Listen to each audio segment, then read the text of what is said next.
This is yo, could you do that cough again? Yeah, I'm trying to get that on I'm trying. I'm trying to breathe. Oh my god. Sorry. Good morning, y'all. What's up? Yes, allergies are kicking in this morning. Hey. Allergies. Yeah, when I was in high school, my mom used to call them allergies, so we're just gonna stick with that word. When you start coughing, Yeah, just be like, Yaz, your allergies, man, they must be really bad. Your eyes are all like red and watery, and I never got told that, but my siblings always did. So she would be like, Yaz, do you have allergies too? And be like, no, that's them. I don't know what the fuck's wrong with them. All righty. Good morning. How art thou? What's going on, everybody? We trying something a little new today. Controls has been switched. So Tyrone, why don't we do this? Tyrone, could you take that picture off and then just, you know what I'm saying? All right. And then there's us. All right. There we are. Now go to Yaz's face. Go to Yaz's face right quick. You know what I'm saying? But bring hey! Boom. Yaz, everybody. What up? Yeah. Yaz.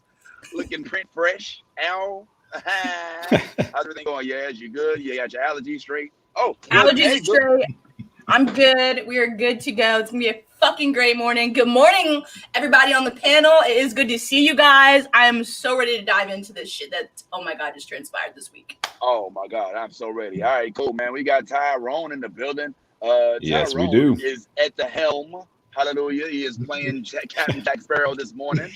Yes. How's it going, bro? Not bad. I'm about 60% Captain Jack Sparrow drunk this morning. I got a late start, so I got some work to do to get all the way there. All right. Amen. And of course, we have the one and only Minister Q, aka He Who Remains Dope. Yeah. Yo, it's funny. Yo, you just put something up to the screen, but it went directly to green screen. So we like, it was like the Men in Black card. Everything. Q, I swear, you just stole my picture from my background, so I have to change it now. Did you? That was the one I was looking for. He was like, that was my favorite scene. Oh my god, that was so funny. Yo, Q is giving me Cleo from Set It Off vibes this morning, yo. I'm loving it. And of course, I'm Vince Taylor. Weird thing going on, guys, before we dive into this whole Loki thing, as you all know. As you can see, I'm not in the studio. I am actually on the road. I have suitcases in the back.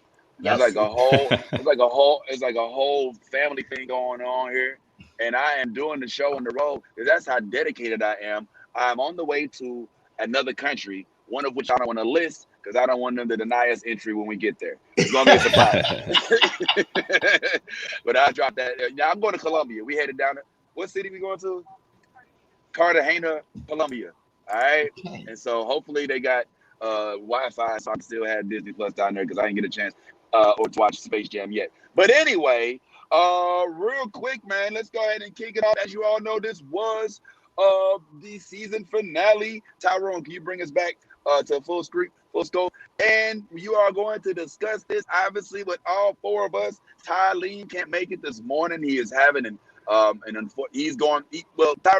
just keep Ty Lean in your prayers. Keep Pat Ty in your thoughts. Yes. All right. He's got there's some things going on with his family, his friends and family circle. So just keep him in your mind. But he is definitely going to join us next week and tell us everything. But other than that, right now, get yourself ready and let's talk about He Who Remains. And this the new Blerd order bill.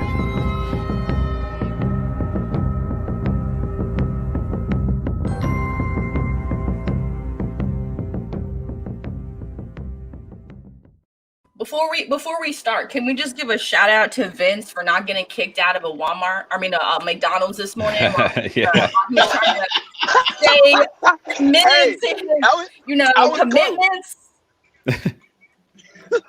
Yeah, he was in the gas station earlier setting up the phone. He came in with all the suitcases of, like the cameras, the laptop, the green screen on this chair, and they're like, what the fuck's going on right now?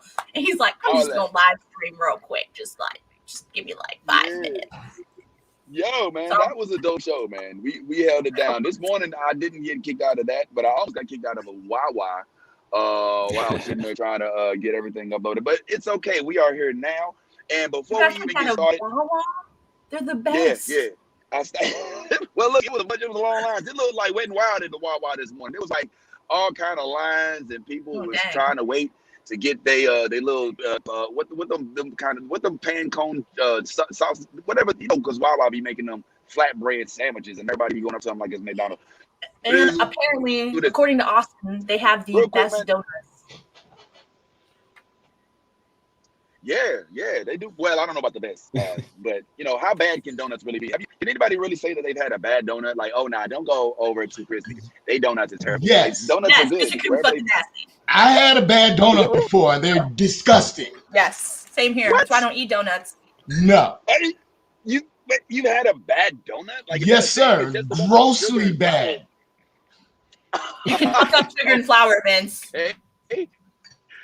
Well, you look like it messed up your life. Oh my God! All right, look, I don't know where we're going with this, but I want to talk about this is a hard turn on the segue. R.I.P. Oh my God, I feel terrible. That was a terrible segue. But speaking of, did I just cut out? Vince's man remains. I put this picture up because he is here at Comic-Con. The man respected. Oh man, we can hear you. You're good. We got you back. You're going through that happens, Tyrone. Going through the quantum realm right now. Okay. Yeah, I'm going through the Everglades. Yeah, okay. Crocodile Loki just crossed the road down here by the Everglades. I'm on the way down to Fort Lauderdale. Yeah, I still got both my hands so far. You know what I mean? But yeah, real quick, one time for Biz Marquee. But most importantly, man, holy shit. This freaking week's episode blew my whole head off. My brain is still trying to recuperate from the fact that I was able to sit on the edge of my seat for a 15-minute monologue, bro, by one of the dopest. I honestly feel like Jonathan Majors is going to be the Denzel Washington for Gen Z. This dude's range is ridiculous. He is taking the helm of Blerds. And by Blerds, let's think about this for a second. Lovecraft Country, which was nominated for all kind of awards. And now he's about to be the main villain for at least, I think, maybe 2 or 3 Marvel movies, because this is going to be multiverse. And this is going to be the Ant-Man and the Wasp sequel as well that he's going to be. So, I mean, the fact that they launched so many different versions of Kang, like, it wasn't just him. This was him talking about himself. He mentioned the infinite number of him that it was that if you kill me, you know what I'm saying? Here's what you're going to be faced with. Right. See, that's exactly what he said, Q. Bruh, first of all, Let's talk about this real quick. Remember last week, or I don't remember if it was last week or not. You can take that pic down, Tyler. I mean, Tyler, my baby. Do you remember last week or was it the week before when we were talking about the fight scenes in Loki being lackluster? At least I was like, yo, man, I don't really like the fight scenes. This week, that was not the case. And you see what I mean when I say that, right? Like, they actually utilized a good choreographer. They actually used Loki's powers amidst the fight scene, which is what makes it even doper. Like, I don't want to just see them fist fight. Like, dude, you're a freaking magician. You're a god. Use your powers. Like, it's like watching Gandalf fight Saruman. You know what I'm saying? So I loved the fact that they did that, number one. Number two, Jonathan Majors, like, bruh, Q, what was your thoughts, man, when you saw this dude pop up? Like, what was going through your head when? First of all, I was completely blown away by the fact that this brother was the one who remains out of all that was going on, and they turn out to find this man right here, okay? And then his whole monologue, it's like you said, I was like this and going, oh shit. I was going crazy because I did not expect this turn. This was like when my man took on becoming Captain America at the end. You know what I'm saying? It was like, oh crap. Right. So like, I can't wait to see what happens coming up now, because they can go anywhere they want. And I'm definitely expecting to see Kang in the upcoming movies, man. Oh yeah, well we know for sure that he's going to be up there in Quantumania, Ant-Man and the Wasp, Quantumania. And I feel like they're setting him up to be the next like Thanos level, villain that where everything that's going on, even when it's dealing with like a, maybe for lack of a better word, like a lesser villain, it's still going to be, Kang is the one, looming over everything that's happening. And that's what I'm so excited to see, especially because Jonathan Majors just came and absolutely killed it. Yeah. We need to see him more and more and more. I don't even know if we need heroes anymore. Do we even need Avengers anymore? Like, let's just watch this dude just take over worlds and timelines. That's right, but that's right. The way he played it. Go ahead. Whoa, Yaz. Oh, go ahead, group. I was gonna ask Yaz, like, when you saw like that it was Jonathan Majors, we had listen. First of all, let's not sit there and pretend like we didn't know. You know what I'm saying? Like, we had already foreshadowed that. Yes. This is one of the few times, Tyrone, that we actually did predict what actually happened. You know what I'm saying? Like we're going, it's going through. It's going to be Ultron. Man. And but now it actually was it was exactly who we thought it was. And now there's all kind of internet speculations going on. Like they're asking if old girl who was the judge what's her name, could potentially be a Kang. Yeah, if she's a variant herself of Kang. You know what I'm saying? Also, like if we look back, like I think I have this picture in here. I don't know if I do this, but Tyrone, there's I think I have it right here. There's I did put a picture up of the actual stuff. Oh, I took it down. Gosh darn it! I'm so freaking. Anyway, could be right. Who could be right? You think that's the case, Q? You think that? I just thought about it, especially when the last scene when they showed the officers in there and they went to go see her variant self. That could very well be him because she's a teacher. Wasn't he a professor or something? Yep. Right. Oh, is that what it was? Was he a professor? Yep, he was a teacher. So you could be on to something there. But he did mention that all his variants were the same, Q, if you're going to give anyone credit for that, that's this girl right here. Okay. I posed that question, and I was the one that was like, yo, what if Ravonna, because like this bitch, she knew they were fake. Who cares? And she knows more. She's definitely something in there, you guys. I don't know what yet. Well, I think in kind of in other stories, so Ravonna Renslayer has actually been a love interest of Kang's, in stories, and basically. And what story was she your love interest? It's of actual Kang the Conqueror. I think it's that variant. Kang. Oh, okay. Of Kang. Yeah. So what I think, because she went on her own search for her own answers and stuff like that.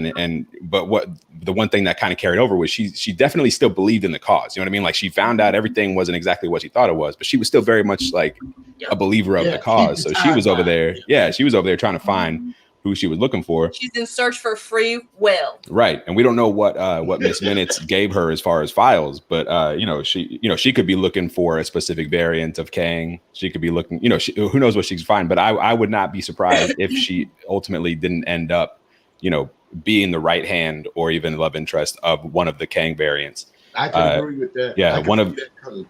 Yeah, there's a animated series called Avengers: Earth's Mightiest Heroes. I think that's on Disney Plus, and in that one, I believe the whole reason why Kang started to come back and mess with the Avengers and stuff was because his love in the future, his love was dying, and it was because of some actions that happened with the Avengers.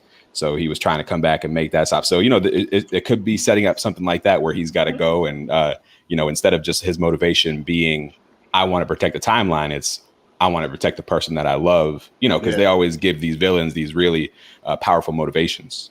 Yeah. It'd be like Neo. I just want to protect one, Trinity. Mm-hmm. Yeah, exactly. Yeah.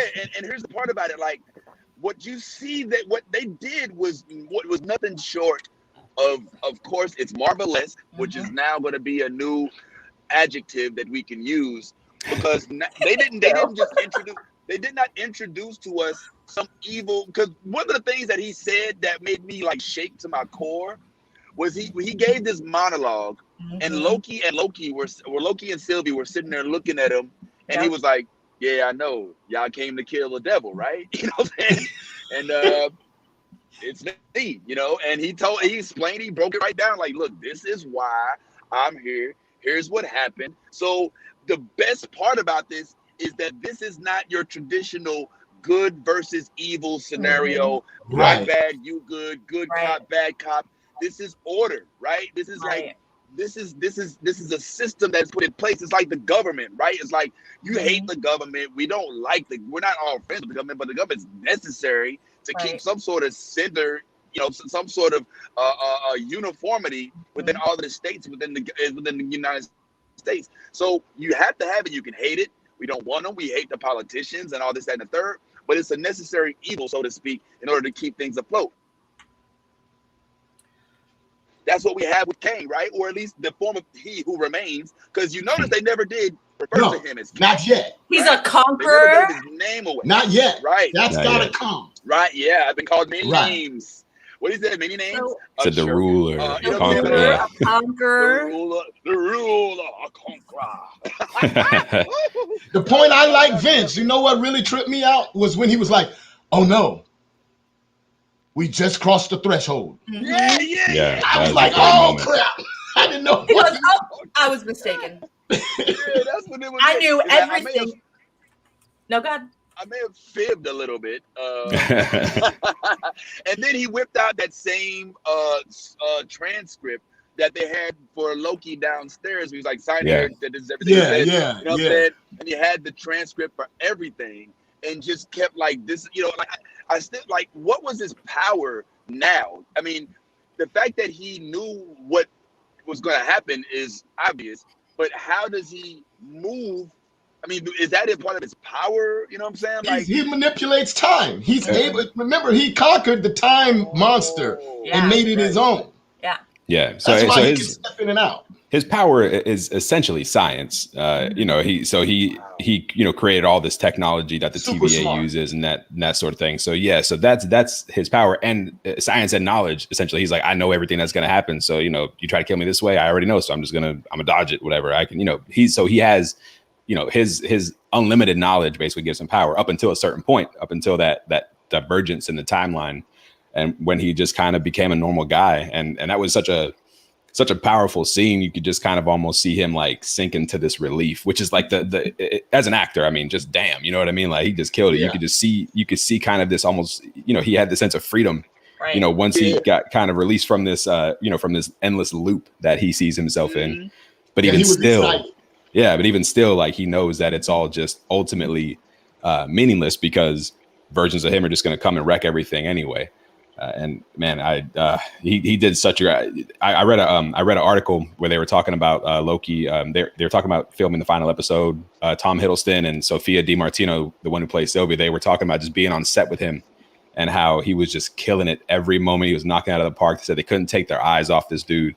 It's not just us. It's not us who are feeling this way, and it's not the rest of the audience. Like the people on set feel this way, the people at Marvel feel this way. We're gonna see so much of this dude just because he is just amazing, carrying. He is absolutely carrying. He's taking it to another level, levels that I didn't even know. Like I keep thinking that we're at the top of the ladder with Marvel. I keep thinking that we're reaching peaks. But I'm like, every time I see a peak, it's like, oh, we just got through a cloud and there's an even higher mountain. It's like, damn. Is there going to be a point? By his performance, man. I really couldn't believe this guy. I didn't read up on nothing, so I was just watching episodes fresh, y'all. And I haven't done any background like I usually do. But when I saw this guy, I was tripping, and his whole performance blew me away. Right up until the point she drove the sword into him, he was pristine to me. He was like, she was like, beg. See you soon. See you soon. That's what he. Well, the thing about that makes it so fascinating is that he just spent the greater half of 15 to 20 minutes explaining to them what was going on. Sylvie had made multiple attempts to assassinate him amidst that conversation, and he ducked them. But at this point in time, he decides, I'm just going to let it happen. He could have, at least as it was playing out in front of us, he could have ducked and been right behind her and kept playing that whole game and been teleporting back and forth. But he decided to let himself go ahead and pass. That's what I'm wondering. Why did that happen? How is it that on the elevator, you can easily evade me? How is it with Loki sitting here, you can easily evade me? But now that it's just me and you, Sylvie, I need to sit here and just take this dagger to the chest. Like, So No, just remember, Vince, that pad that like bracelet he Took it had off. controlled everything. That's what made him teleport. That's why he was like, Yeah. you're never right, gonna, that's right. that he was like using. He's like, I'm always ahead of you. I know what's gonna happen. You know what I mean? He was literally explaining to them like, I'm giving you choices. You think I'm the bad guy? You have not seen anything yet. That's right. I'm an insect in the world that there is of my variants. Like basically, I feel like him.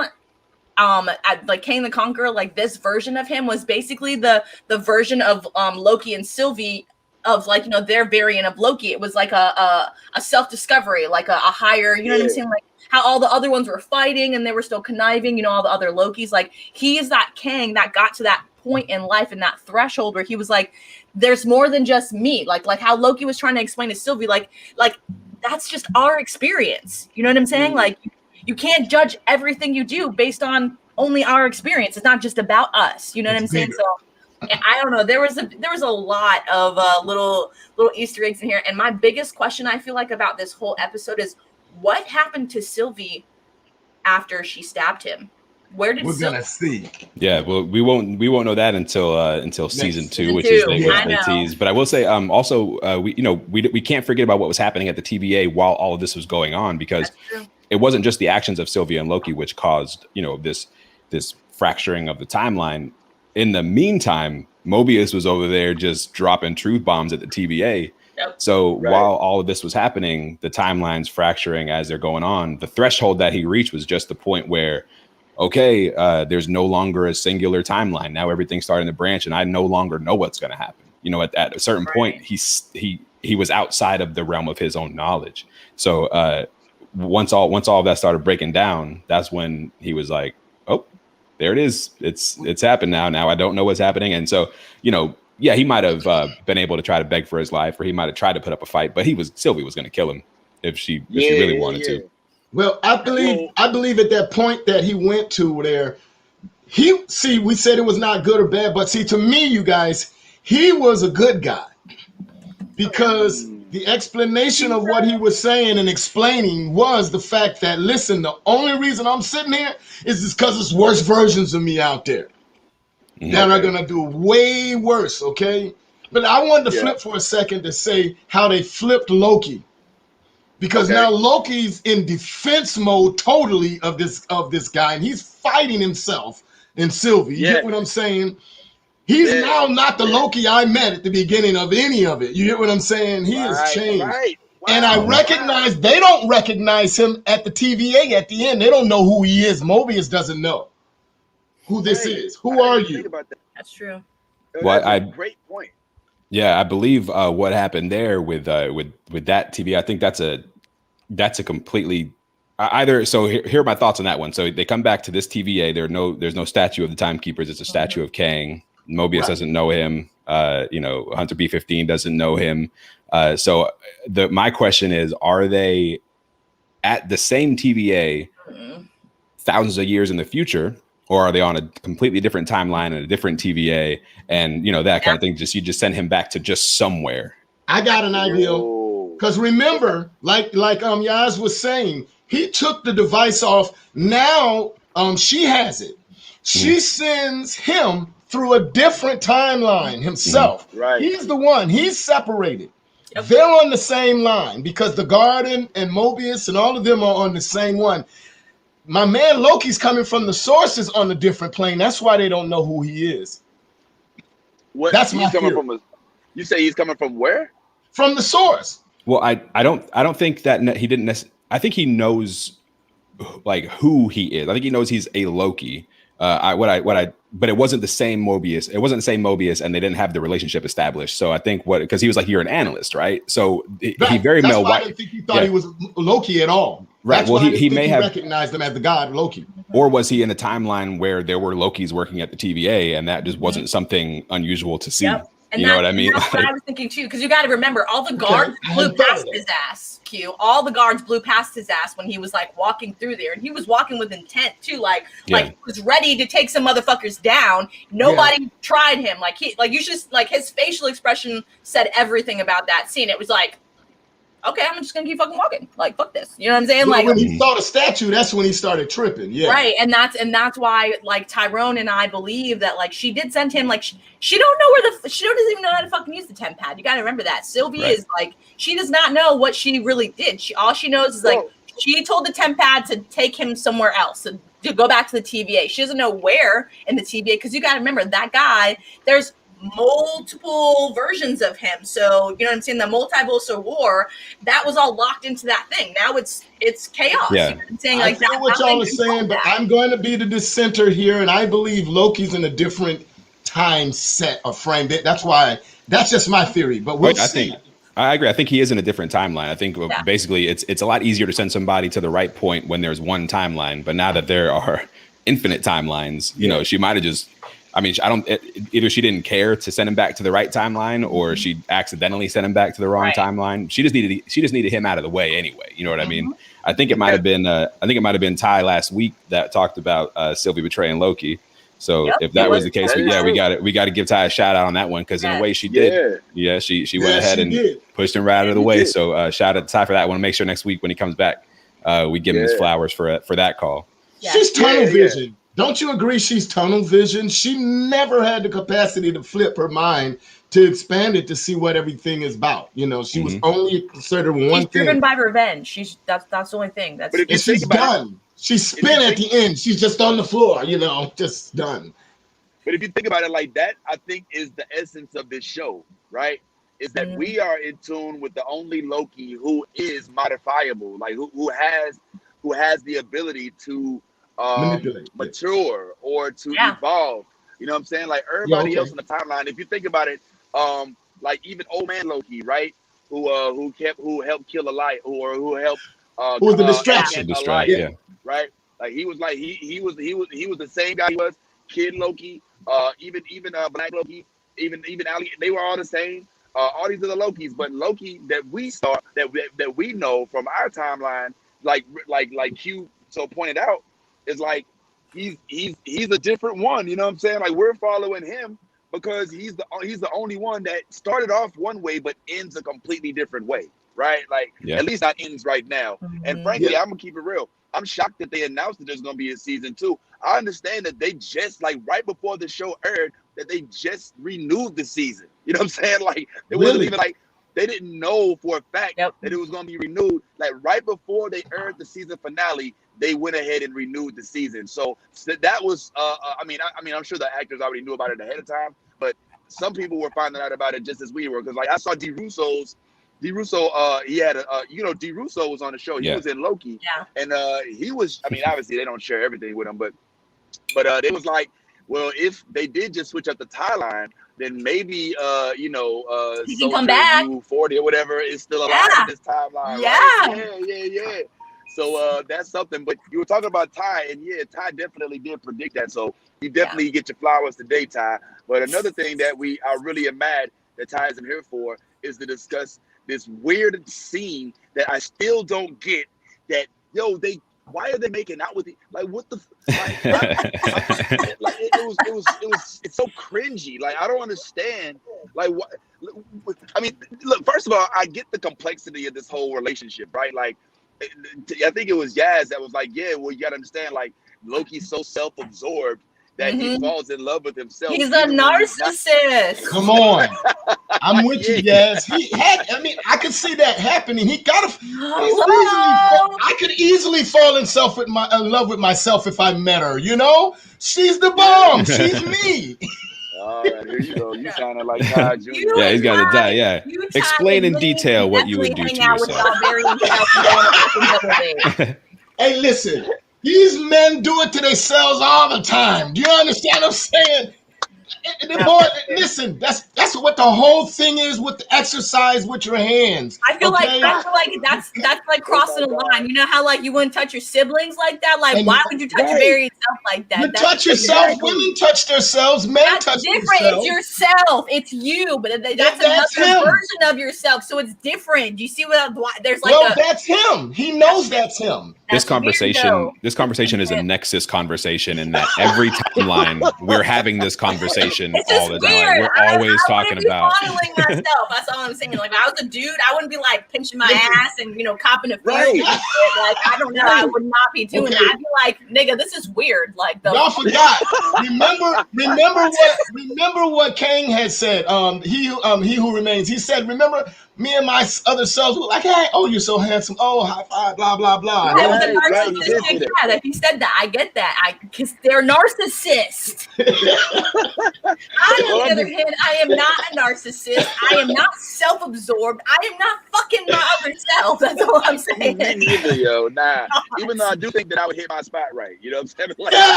I know. See? I know. Your wife This is is like- right next to See? you. He said I could definitely hit the V spot. You Yeah, see? you got it. That's why the timeline was like, as soon as they looked at each other. But I would say, but and as it pertains, but I think the way Sylvie played it though, with this, I honestly, because Sylvie was the one who made that move, did that kiss, and I think that was more to catch Loki off guard and get him in a position where she could be like, all right, get out of here. She could do it, yeah. Hey, but just remember about that kiss. Her back was to the wall. His back was to the desk. Yeah. She kissed him. He Turned turned around. Yeah. And then you And saw then her hand just kind of like, Yep. stop touching him. So it was all a Loki, She betrayed him. mischief, deviant. It was all a ploy. It was She all betrayed. a ploy. You're Yeah. right. Loki He was betraying him. herself. Yeah. Man. He who remains said, she'll never trust anybody. You will betray him. And nobody was listening because the monologue explained all of the series in one time right there. It was great. Bruh, I mean, I'm still railing over Minnie that. just made that great point. Oh my God. So right. Love is like a Yeah. dagger. Yeah. Oh, wow. That's right. Yes. And he used Yeah, no, that it was- dagger. But Minnie, remember, you'd still fuck yourself, so you can't say that. And I if I could get I'd really fuck you. nerdy real quick, was anybody else like I caught some different vibes during this Kang and Loki Sylvie scene, or just the whole thing. At one point I caught Willy Wonka vibes. Okay. He was Willy Wonka the hell out of that. Yeah. He was like, he was sitting there like, I chose you two to run this chocolate factory, and I was like, yes, he's doing a Willy Wonka for real. Then I also caught I was feeling it. I was loving it. I caught some real Shakespeare vibes. They were doing some Shakespeare stuff all through that scene, sword fighting and the monologue and stuff like that. It was very Shakespeare, and I was like, look at Marvel getting Shakespeare on it. You're right. You're theatrical. totally right. You're totally right. That was like some theatrical. Yep.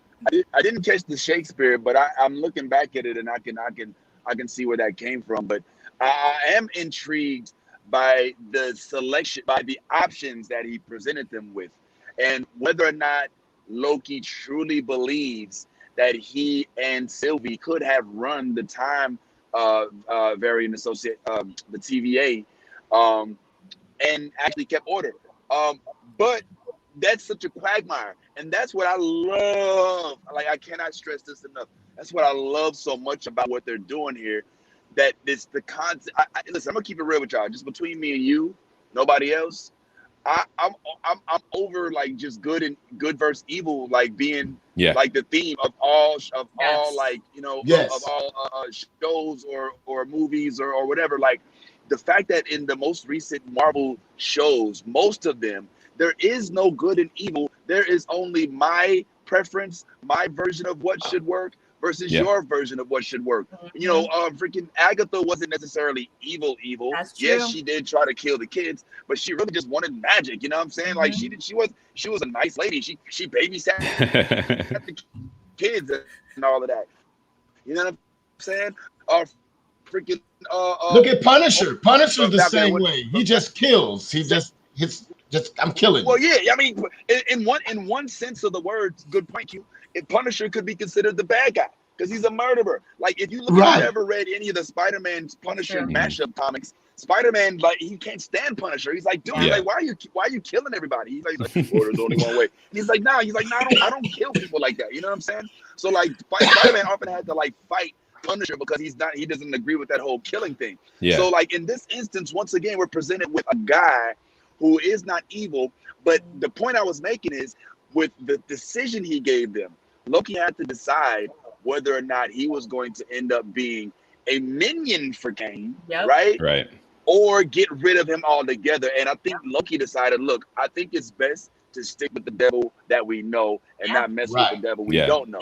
Yeah. So you believe that's why he defended him, huh? Yep. Yeah, it was practical. Absolutely. I mean, yeah, if you're talking about maintaining order, you know, he showed that he could do that. You know, Kang showed that he could do that. And like Vince was saying, it's not about, in this case, it wasn't about right or wrong, good or bad. It was about practicality. And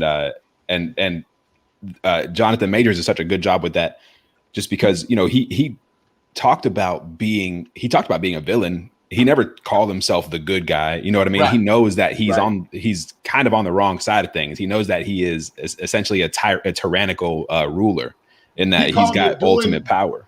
He called that being able to do that evil, but for the right reason. Right. You get to do it, but for the right reason. Yeah. And that was one of the best things about the way Marvel introduced this character, because you know, with somebody of Kang's power and somebody of Kang's knowledge, they could easily just been like, I'm Kang the Conqueror and I come to take over. You know what I mean? They could have just done that and we'd all been like, okay. But they went and they were like, no, this is a very complicated idea of this dude trying to stop even worse things from happening. Right. But, you know, in the meantime, but in the meantime, like, they're banishing people to a place where they're going to get devoured by a crazy time cloud. You know what I mean? Like, there's right. Things happen. I think that's where it was, Jazz. It was like, well, that has to happen. Yo, think about this too. At least it's still better than it will be. That's right. That's what his point was. You know what I mean? Like, that's why I think that, I mean, as a reference, a point of reference, this is why I believe the X-Men franchise did so poorly the last couple movies, because it was once again, it was a good and evil. Even though I haven't watched the Phoenix movie yet, because I just heard that it was so bad. Like, I had to prepare myself. It's going to be a lot of medication. It wasn't going anything on great about it. That's the only thing. Like, Vince, it wasn't like, oh my god. It was just like, oh, okay, another X-Men movie. That's, you know what I'm saying? I saw Phoenix. It wasn't all that. I don't remember half of it. Yeah. I mean, the fact that they did a Phoenix movie when Wolverine was isn't in existence, just off rip, just told me that it wasn't going to make any sense. Like, if any of the comics told you that, like, yo, you can't beat. You have to have somebody with super healing power. Like, you know. But anyway, my point was that, in the movie Apocalypse, if you all watched Apocalypse, which was the second worst X-Men movie, I believe. Yeah. Like, X-Men was Apocalypse was just an evil dude. He just wanted to F shit up. You know what I'm saying? Like, he wasn't really. He was there was no destroyer. That's there was no empathy, yeah. no sympathy. There was no character arc. He was the conqueror of X-Men. Right. So with this guy, the way that they introduced him, we know him as somebody that's relatable, and we'll see that in him next time we see him on screen. We're gonna see him in a different form, but we're still gonna be thinking of him as the guy who saw himself as like, oh, you're handsome, oh, nice nose, you know what I'm saying? So they've given us like a backstory for the villain already. Like, how dope is that? And they haven't even introduced him. Okay, but do you know? Can we just stop real quick? Do you know who played the Apocalypse guy? Oscar Isaac played Apocalypse. Oh, he did? Oh, that makes sense. So you have to think about Oscar Isaac and his character, you know what I'm saying? Like, how he is as an actor, you know what I mean? Like, he was growing at that point. Well, I don't think anybody was going to save that movie. No actor was going to save that movie at any point. That movie was just bad. Did y'all see what TJ Legacy wrote? The better justification for the actions, the better the villain. Oh yeah, I put Loki, Killmonger, Kang all had valid points to their obsession or glorious purpose. That's bad right there, what he's saying. And TJ, I got you. We'll chat on the shirt. That was good right there, what he's saying, because I agree. Because I like Killmonger. I do too. Did y'all see the What If trailer? The What If. The What If trailer. Yo, okay, that's all I gotta say. Listen, I don't spoil. Like, well, maybe that's not true. Everything. Yeah, my bad. That was But this trailer though, Q, we can't delve into it too much right now because I don't want to. Because I want to make sure that when we talk about What If, that I'm set up that we can show the. But the first thing they showed, I just watched the first like 30 seconds of the trailer, Q, and yo, you remember in Iron Man 1. Remember when they were showing all that Tony his Stark Stark is bombs? in the back of the Jeep with the two, and he's like, doing the peace sign and all that. You know what I'm saying? Yeah, peace. No gang signs. Yeah, and then he gets knocked off the road, and he's sitting there, and he sees a missile fly up that's his. In this one, the missile flies up, and it's right by him, but Killmonger picks it up and throws it back. And then and Iron Man is like, and then Tony Stark is like, do I know you? and that's all you see. And then it goes into the, and so like you can see all of these different scenarios. And it's so dope because if you take one giant step back, Tyrone, you'll see that there is if you're looking at the let's just call it a flow chart of Marvel movies. If you're Kevin Feige and you're like, all right, here's gonna be the next phase 4. Phase 4 has a huge circle with a few bubbles inside it that are completely multiverse oriented. Yes. Right? Like we are being force-fed multiverse content right now because that is the theme of Marvel right now. You have They're good at it. They're good at it. Strange, the multiverse of madness. You got we just saw what happened in Loki with the time variance. We got Spider-Man obviously coming out with No Way Home with all these different universes. I mean, there's no way to escape it, but they've got it set up so that it all makes sense. But you can also see that this is a way to bring anybody back to life. Anybody. To Black Widow. I was gonna say Black Widow. Iron Man. Welcome back. You know what I'm saying? Captain America. Having variants. That makes it all right. Watch this. T'Challa. Welcome back. Oh, you look a little different. But yes. It's a variant. Yeah. Yes, he's a variant. Yes. Yeah, absolutely. Even though T'Challa is still alive in the MCU, T'Challa hasn't died or anything. But yeah, there could be a variant of T'Challa somewhere that looks different or whatever. Also, there's stories that we haven't seen in the MCU, but like there are some really, really great moments with characters we don't like. For example, there's one of my favorite little side stories that I saw was in a different timeline. There was a moment where Tony Stark had basically taken over. He had used his technology to take over the world essentially. But what was actually happening was he was under Kilgrave's control. Kilgrave's from Jessica Jones. So it's like, so like there's all kinds of stuff that could happen where you could have people that are villains that maybe aren't villains or they wouldn't normally be villains and they're villains in it. So it's going to be crazy. What If is going to start delving into some of that stuff, and I'm really excited about that part of it. Because What If there's no boundaries, there's no shackles, there's no boundaries. They can just kind of do whatever they want to do because we have the multiverse. Odin holding alligator baby Loki, just sitting there, just petting Loki. He's like doing like a Dr. Evil thing, but Loki's on his lap and he's gonna take over the 9 realms. For Doctor Strange to come out, Okay, so by the way, I have a little spoiler on Doctor Strange. Did you know? Whoa! Do we want that spoiler? Yeah, you do. Yes, because it pertains to our variant that we think we're not going to have to see until season 2. But he actually will be having a cameo in the multiverse. In Strange? I love Strange, you guys. I can't the Multiverse of Madness? Good Strange shirt. That's Doctor Strange. That's not a spoiler. Doctor Strange will absolutely be in his movie. Yeah, he has to because he's the time manipulator. He was in the Multiverse of Madness. So Loki. If y'all didn't know, Loki will be. Yeah, Loki will be making a cameo in the multiverse, and of madness.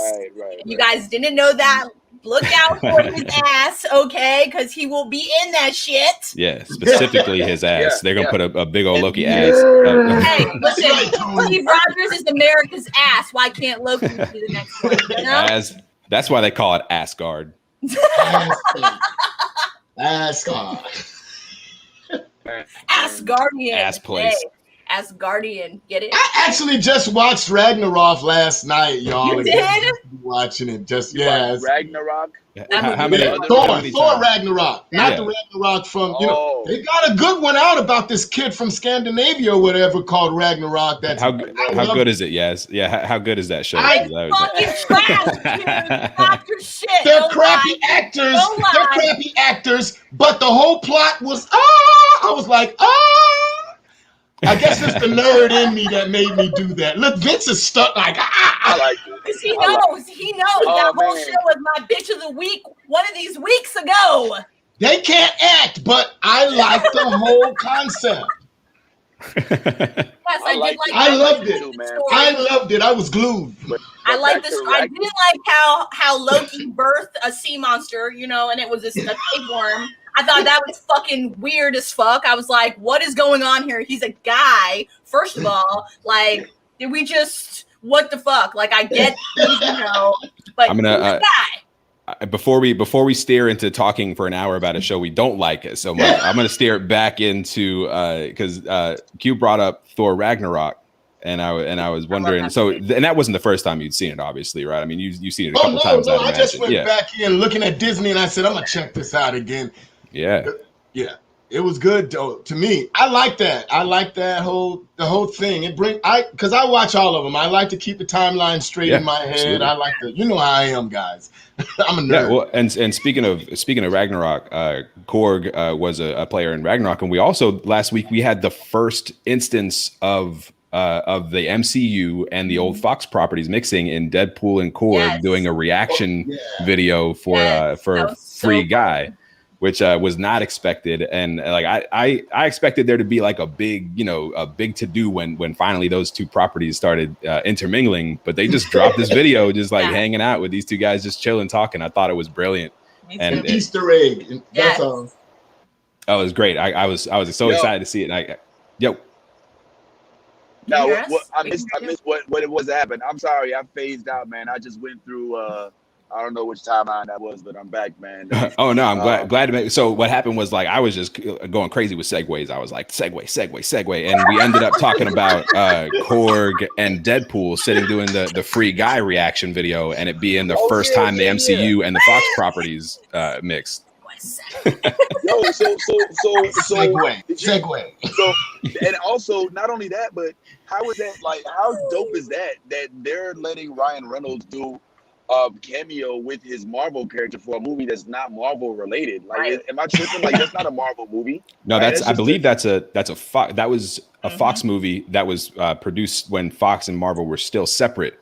Because he even made a joke at the end. He was like, talking about the movie. He was like, I think it looks fun in a Last Days of Fox fire sale sort of way. And I was like, damn, they're throwing shots. I loved it.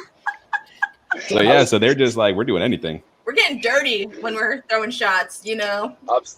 Yo, listen to the Deadpool creators, writers, and directors. You still have time to keep my homegirl in that movie. Domino. Domino. She was the movie. If you leave her, you're gonna have riots in the streets, looting. There's gonna be all kind of protests. So I would highly advise you to, at the very least, get her a cameo. Put her on that cast call list, bro. Please. I mean, we need, I want Domino to have her own movie.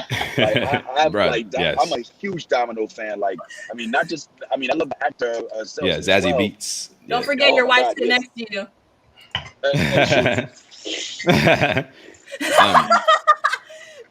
Well, let me ask you. Just because I know he'd be like.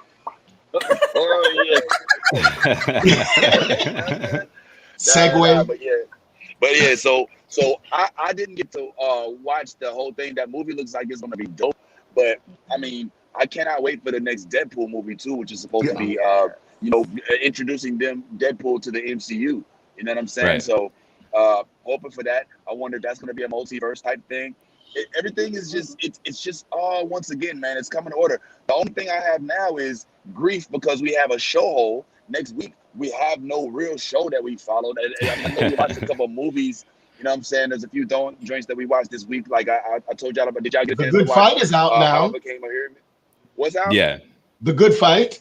The movie. Oh, all right, yeah. Well, the movie is good. You know what I'm saying? And Reddick Bozeman. Who? Reddick Bozeman. It's a show I like on Paramount Plus. It's called the Good Fight. It starts. It's a great series. It's not anything MCU or nothing like that. It's just a show. I'll be following it. We can work with that too. When does What If come out? August 11th. Yeah. Is it? Okay. Yeah. It's August 11th. Yeah, we don't have too far to go. Yeah, that couple weeks is gonna feel right, especially after the magnitude of Loki. I mean, like they take us to this high peak and this high like cliff, and they're just like, okay, you sit here now, you just wait. And you're like, damn, come on, because Yeah, man. I knew that we would get mentions of like the timeline and multiverse and stuff like that. Oh no, you're good. But I didn't think that we would get the explanation and the reveal of what Marvel Phase 4 is going to be. The entire just to be able to watch the timeline fracture in front of our faces while Kang watching it on the screen, right? Yeah. I mean, that was absolutely crazy. Yeah, absolutely. Lisa, rewatch Loki. That's what we can do for the next 4 weeks. We could rewatch Loki. Or just rewatch the Jonathan Majors scenes over and over again to hold you. I thought it was some of the best work in the MCU period. I thought it was up there with things like Endgame and with Ragnarok, and because it was just amazing. The only thing that made me sad about it was he killed his character so much that we're not going to get another Lovecraft Country season 2, and I'm really upset about that because I loved that show. You know what I'm saying? I love Jonathan Majors. Is that he's just an all around amazing fucking actor. Let's just say that. His depth is amazing. When I first saw him, Austin was like, "Why are you so geeked?" Oh, go ahead, Vince. What you got for us, Vince? You still there? No. I was just saying, I agree. Oh, okay. Can you hear me? You still can hear me? Yeah, we can hear you. You raised your hand we were talking, when we were in school. So I just wanted to make sure. I got an off the cuff question. I was just agreeing with you. Sorry, my bad. Go ahead. No, you're good. Does anybody? I've been trying to find. I was watching this show. These guys were superheroes. They're and the wife, and they went to this cave or something and got their powers. But Jupiter's Legacy. Was that the one? Yeah. That got canceled, and it was they tried, and that's honestly the movie that Vince asked us to watch, How I Became a Hero. I saw that one. Yeah, and not bad. I'm watching it. Yeah. Yeah, they're not bad, but see, here's what's happening with these kinds of movies and shows is that they're all they're focused on these people have powers. We've moved on to bigger questions and bigger stories and we're talking about morality and mortality. We're talking about real stuff, and they're just I've got powers. It's all right, that's cool and stuff, but why is this villain doing what he's doing? Is that? I feel is that a drug movie more than anything? Because you know what I'm saying? If you think about it, all those people got their powers by cracking a fucking glow stick and sniffing that shit, and then they all got these fucking I can shoot laser out of my eyes, or I can fucking throw fire, and I'm looking at this this is a junky movie. What the fuck is going on here? As somebody who's snorted many glow sticks, it does not work like that. That was not realistic, at all. No powers. The way the shit gleamed on their face and shit too. I'm what the fuck is going on? What the fuck? Well, let me ask you this: how did you like The Boys? The Boys is great. Oh, The Boys! Come on. I cannot wait for season 3. I am so fucking ready. Come either, y'all. Let me make a point though, real quick, man. Q, we all love The Boys, but to follow up to kind of piggyback on Tyrone's point, we like The Boys not just because they have powers, but because of the storyline that's ensued along with it. The whole fact that once again, and even it goes even deeper with that one because I was. Talk about how good versus evil is kind of old school, you know what I'm saying? That's very Disney-esque, you know what I'm saying? It's very, Snow White. Yeah, but the good guys are evil with but that with one. This, exactly. That's why we like it. Flip it. So the good guy is actually not the good guy, you know what I'm saying? The bad guy.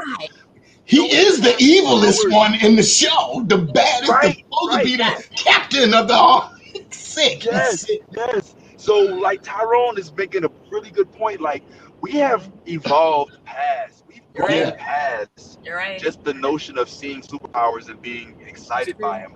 At this point, superpowers were all right, that's cute. You know what I'm saying? Yeah. But we're but tell me about your life. What's the complexity? down. How was talk to us about your mother and how she messed up your childhood, which is what made you what you. You know what I'm saying? Like it's so much more complex than just I've got powers. You know what I mean? Yeah, and then him finding out that he was made in a fucking lab, and you know what I'm saying, like that, like all that shit, you know, and they lied to him, and like all that shit, like, and that even made him more mad and crazy, and then like he started seeing like, you know, it's not my fault that I'm crazy, and then he met that psycho ass bitch from the past, and she was fucking crazy as fuck, and now they're having crazy sex. What the fuck? Well, it's funny because it's like it's really we're celebrating her ass too. No, like we celebrate it as like that new stuff that we're seeing on film and on TV and stuff. But like these are stories that comics have been telling for decades. You know what I mean? Like we're finally getting into like real good comic stories. Well, we can see them for real though now with the technology today. Yeah, and like and the mainstream audience is there with us, and everybody's enjoying it, and everybody's talking about it. And it's something that I never thought I would see on on screen. Like, you know, you open up a news site and like you see a headline about Loki. You know what I mean? Like, did we ever think that we were going to see some shit like that? Like you open up CNN or, you know, or Newsmax, whichever you prefer, and you see a headline about Loki. I'm just kidding. Don't look at Newsmax. I'm just while we're on this topic though, like you're right. Superheroes have like evolved, Tyrone, and like that's why I think we're falling more in love with them, because like, you know, they're not just giving us, you know, like the awesome superhero, you know, and the cool backstory and shit like that, but they're giving us more in depth. They're giving us family issues. Yeah. They're giving us, you know what I'm saying, like issues with like, you know, parental, you know, and kids, you know what I'm saying? They're helping us connect in ways that we didn't understand. That this is why we love this shit. This is why we fell in love with this stuff. You know what I'm saying? And like this is why our kids love it. Yeah, it's something that we can all like completely enjoy together. And Invincible is a great description of that, because like, you know, think of the story. Like the dad is a fucking psycho, and he told his son his mom was a pet. Like, the fuck is wrong with you? Right. Umbrella. What you got, Vince? The Umbrella Academy. Yeah. Umbrella Academy. They're crazy. Oh, that's a good one too. What you got, Vince? I see you. But this is why, if you ask me, why DC continues to lose, because if you watch even the Snyder Cut, as dope as it was, we liked it because it delved more into the hero's background. Cyborg. But it did not. And one of the things we also liked about it is it gave us a more humanized, I guess is a word, I don't know, form of Steppenwolf, right? Like in the first, the original Joss Whedon version of it, Steppenwolf was this evil conqueror, just came down and he was just here to destroy. And this one, he's like a minion. He's trying to impress his boss. He doesn't want to, you know what I'm saying, dark side. And so it was a little better because there's more context, there's more relatability when it comes to. Technically, this is Steppenwolf's, like that whole war was Steppenwolf's last chance, technically. And that's why it was a lot more relatable, because you're like, holy shit, what is this fucking psycho ass dude gonna do to that dude? And he's fucking killing everybody. Like, what the fuck's gonna go on? Ain't gonna do shit. Just like the bosses, ain't gonna do shit. Thanos proved us wrong. On that theory, Thanos proved us wrong, because he had his minions, and then he was fucking brushing people's skulls. Okay, that's right, yes, because you don't play with Thanos. Just saying. Go ahead, Vince. What point were you trying to make, Vince? But think about this. Think about the movies that DC has done successfully, right? If you look at the Joker, like that's another movie where you take away just the whole element of being a comic book, and you make him a relatable guy who was beat up and had a bad upbringing and blah blah blah. And now, even though I'm not a huge fan, I didn't think that movie was nearly as good as everybody's saying it was. Clearly, it hit a nerve and it won awards. You know what I'm saying? So DC would follow that same mantra, and now it sounds like they're finally getting the messages when it comes to the diversity. I heard that there is an official Static Shock movie, live action that is going to be coming out, which I am really geeked up about. Who's making it though? Like DC's making it? Yeah. DC's making. I mean, of course, it's a DC character. You know what I'm saying? But the problem with that is they need. Yeah. I got a question, and I'm flipping again. That's the Gemini in me, but I'm flipping. What did y'all think of Black Widow? I liked the movie a lot. Okay. So did Tyrone. Vince and Ty were not fans of it at all. They didn't. I liked it. They didn't like it, but Tyrone I just watched it last night. we didn't see that there was too much wrong with it. We enjoyed it. So Was there a enjoyed rewatch that at all, like this Vince? right here. Yeah, that was fine. Now, She a badass. She stole the show in my yeah, opinion, she's the man. boss ass bitch for sure. She was but badass. I will tell you this. I have had time to read. Yes, she is. To take a step back Hold on, and what? to kind of reevaluate my thoughts on Black Widow. And And I still didn't like it as much as I would have liked to, but I am absolutely willing to rewatch it and to give it a better chance. Good. Because even though I think it was 30 minutes too long, I still think that it was not. I don't think that I trashed the movie. I just think I was expecting more. And maybe that's where I went wrong. But Vince, Like it's the Tyrone reveal saying, like, listen, of who she is. it did. It's the reveal movie of who she is. We don't have one on her at all. We know her, but we don't have that movie. We've got him on Thor. We've got him on everybody. We've got him on Captain America. We care. All the Avengers have a movie telling us where they came from. Black she Widow's didn't the have only one. one that didn't. I love that they did the whole background on her so I can understand her now as a person in the MCU and as an Avenger and why she's so bad now. Right. But I do think I feel you. But I do feel what Vince is saying though, in a way, because I think it's going to be one of the struggles of Marvel going forward, is because as things get bigger and bigger and bigger in the timeline, and there's bigger villains and there's all kinds of stuff going on. When we get to these more like localized, contained stories where there's not a bunch of powers and there's not, it's going to feel small in comparison, and it's so we have to focus more in on the emotional connections of the family and that kind of thing. That's not okay, but hold on. No, but that's where you're wrong though, because think about Falcon and Winter Soldier. There's no superpowers in that fucking show at all. No. I mean, Bucky's a super soldier. Winter Soldier is enhanced. There were a bunch of super soldiers. Mechanically armed, but I'm talking about Sam he's not enhanced in no kind of fucking way at all. None. He's a regular human being. Okay, so you got to yes, he is. He has a whole suit. He just got the suit from Wakanda the one day. What you said, Vince, he's got a whole suit. Natasha has guns, her fist, and her knives. Okay, right. That's what you have to understand. It's we got all that friction in Falcon and Winter Soldier. We got that friction, that family, that worldwide fiction. We handled that shit. You know what I'm saying? Natasha's was handling the home front. I am a orphan. Okay, the family I thought was mine turned out that they weren't even my fucking family. I couldn't believe that. I was freaked out. Exactly. Dad's a super soldier himself. Another thing too that kind of just was oh my god about the movie was even though she knew, you know what I'm saying, because you got to remember when she was 8 years old and they were going back, she was I don't want to go back. I want to stay in Ohio. She remembered. Yeah, she remembered that wasn't her real family. So when Yelena got pissed at her and was why didn't you come back for me? Why didn't you look for me? You're my sister. She's it wasn't real.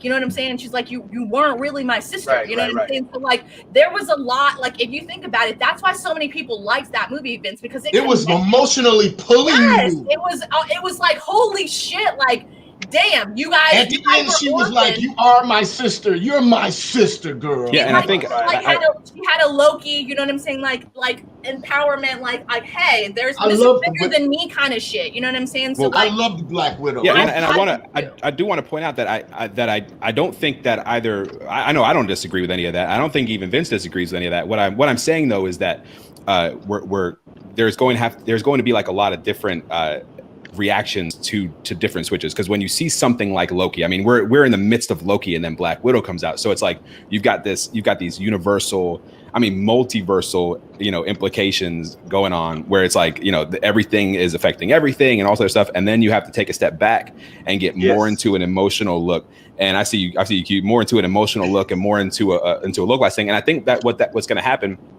And because I had some time to think about the expectations conversation that we had, and I think that's where it is. I think it's going to be just kind of a switching of a mindset when you go into a movie like Black Widow, because there's a lot of these stories that need to be told. Like the Hawkeye series, for example, is going to be another one of those. That's smaller, that's more localized, less powers and stuff. Now we may get some Yelena in that. We may, we might see some really cool stuff. And it's not necessarily a thing of good or bad. It's scale. So we have to just kind of adjust to the scale of things. That's true. Let me just make this one comment to remember in Ragnarok last night, Hulk has been the Hulk for how long? And then he sees this recording of Tasha just talking to the big guy, and all of a sudden he's David Banner. I mean, she affects the universe in so many. She's running the show after Civil War. Remember, okay? I mean, it's a, and her, she's not super powered. And the expectation you're talking about of seeing a superhero movie, with it always being these guys who can fly or can bend the steel. Yeah, maybe we're going into it with that expectation. Now, me personally, I never go into a movie like this, any of them, with that, because I want to see what they're giving me and how they're going to relate it to the ones before. You get what I'm saying? Mm-hmm. Maybe that's because I'm so used to reading the books. You have to come at it like that way because you can't have a preconception. I do want to point out that that Q said David Banner, which is a throwback. I mean, and a nice reference. I love Banner, it. Yeah, he said that's all right because David Banner, because in a way you're right. You know what I mean? David Banner was a thing, but like, you know, I think that just shows us how deep your knowledge goes and how you have experience and it shows. So what I'm saying to you guys is we can't discount the ones who don't have the power and they deserve their story being told. And I didn't think about it from the expectation point that you and Vince are saying, because I could see how, well, I'm waiting for this big thing. But really, I realized this was a story telling me who Tasha was, you know, and what she was about and how she became to be this cynical lady who could deal with the big boys without a power at all. Yeah, she was called to control the Hulk. Okay, Vince is stuck. I'm gonna keep watching out for you, Vince. But I noticed that you got. Can we just like pop Minnie's last comment up on the screen real quick, because I am dying looking at this motherfucking thing right here. Minnie, I cannot with you. Like, what the fuck? What happened? My God. He said, "Next time I don't pull out, I'm yelling glorious purpose."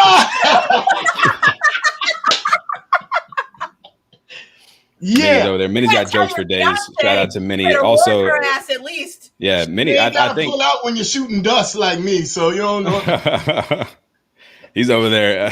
Q's over there shooting the little Eliaths out. He's got angry time clouds coming out. Now, shout out to Minnie. Shout out to Lisa. Shout out to TJ. All the people in the comments. You guys are amazing. It's always so fun.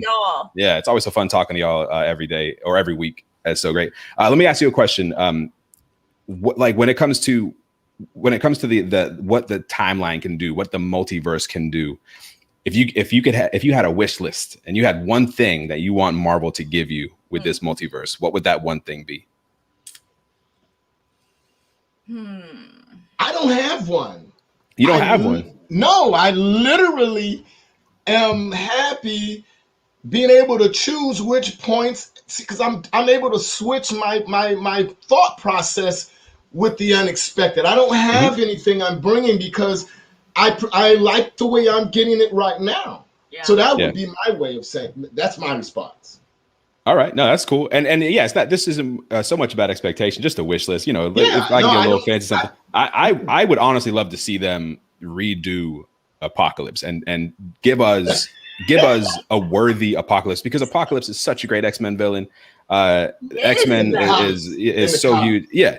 And I think that we deserve that. There's also I got a really good my best friend, he's real like comic nerd. I'm gonna drag him on the show one day because he's not so much of a in front of the camera guy, but he told me about how a variant of Kang, whose name is Ramatut, actually went back to ancient Egypt and decided he was going to take over at that time.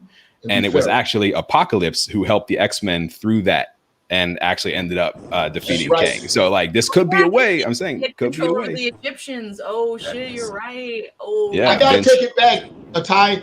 I'm like what the doctor said there. I would like to, if I could see anything, I'd like for them to give me a role in the MCU. Come in as a variant of Doctor Strange and He Who Remains. Nice. You know, the son of them. I personally would like to see Russo more on screen. You want more D Russo? Nice. Yeah, I thought that was super awesome. I'm super huge, little fangirl over here. When I saw him on screen, he did a great job. So if Russo can come back, I'm golden. Let's do this. Nice. Now we can hear you, Vince, but we can't see you. But if with all this the multiversal branches and stuff, if you had a wish list and Marvel could give you one thing because this multiverse has opened up, what's your thing that you want, Vince?